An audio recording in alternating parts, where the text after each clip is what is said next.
हमारे साथ जनसुराज पार्टी के संगठन जिला अध्यक्ष अनितेश कुमार सिंह जी है।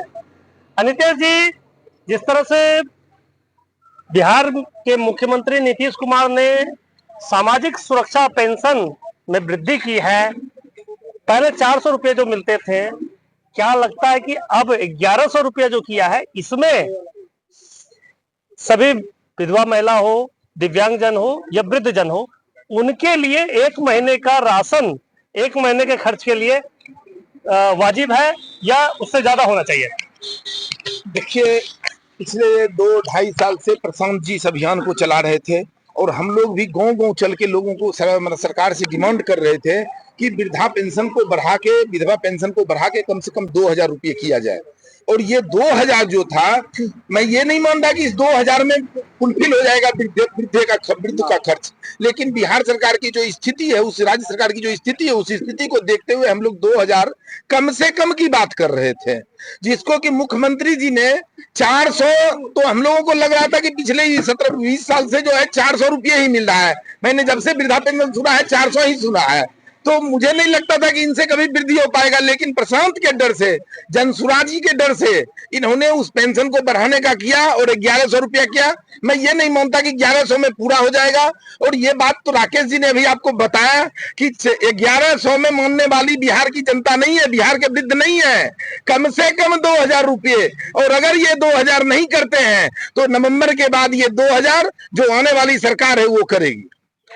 और जिस तरह से प्रधानमंत्री बिहार में आए और बिहार में पलायन रोकने की बात पर अब नई राजनीति की शुरुआत उन्होंने कर दिया है, क्या यह मानते हैं कि यह जनसुराज पार्टी की एक प्राथमिक जीत मानते हैं इसको? हम जीत भी मानते हैं। अब बताइए, पिछले 11 साल से 14 से जो राजनीति शुरू हुई है, मुद्दे पे बात होता है क्या इस देश में? मुद्दे पे वोट पड़ रहा है, मंदिर मस्जिद के नाम पे, धर्म के नाम पे, इस नाम पे वोट मांगा गया आज तक। मैं अयोध्या में मंदिर बना दूंगा, यहाँ मस्जिद बना दूंगा, मुस्लिम को भारत से खदेड़ दूंगा, इस नाम पे राजनीति हुआ है। मुद्दे की बात, काम की बात, इस बात अभी तक चर्चा ही नहीं हुआ किसी भी चुनावी माहौल में। पहली बार जनसुराज के कारण नेता ने आवाज उठाया कि पलायन भी कोई मुद्दा है। अब आप बताइए, बिहार के हर बच्चे रोजी रोजगार के लिए इस राज्य से निकल के गुजरात और पंजाब और दिल्ली जाते हैं 10,000 15,000 कमाने के लिए। प्रशांत ने कहा है कि एमपी एमएलए बनना मेरा कोई उद्देश्य नहीं है, मुख्यमंत्री बनना मेरा कोई मकसद नहीं है। मकसद है कि बिहार में जिस दिन गुजरात और पंजाब के लोग काम करने आने लगे, मैं समझूंगा कि मैं सफल हो गया। और बिहार की राजनीति उसी दिन सफल होगी जो बिहार 1950 से लेकर 1962-63 तक पहले स्थान पे रहा, और वो बिहार आज उस स्थिति में है कि बिहार के हर गांव के बच्चे पलायन करके दूसरे राज्य में नौकरी की तलाश में 10,000 15,000 नौकरी की तलाश में घूम रहे हैं। और हमारे बिहार में जो नेता हैं, अब अपने बच्चे के लिए, अब आप देख रहे हैं कि 9वें फेल बच्चे के लिए मुख्यमंत्री की बात कर रहे हैं लालू प्रसाद यादव जी, और हम लोग अपने एमए पास बच्चे के लिए कहते हैं कहीं 10,000 15,000 का नौकरी दे दो हमको दिल्ली पंजाब में। ये स्थिति हमारी है, और इसके मुख्य कारण हम ही लोग हैं।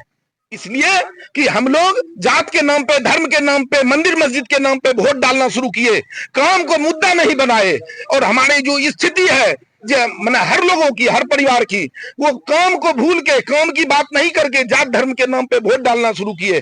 लेकिन आज प्रधानमंत्री को बोलना पड़ रहा है कि बिहार से पलायन रुकेगा और बिहार के लोग, अगर सरकार बनेगी तो यहाँ रोजगार व्यवस्था कराया जाएगा।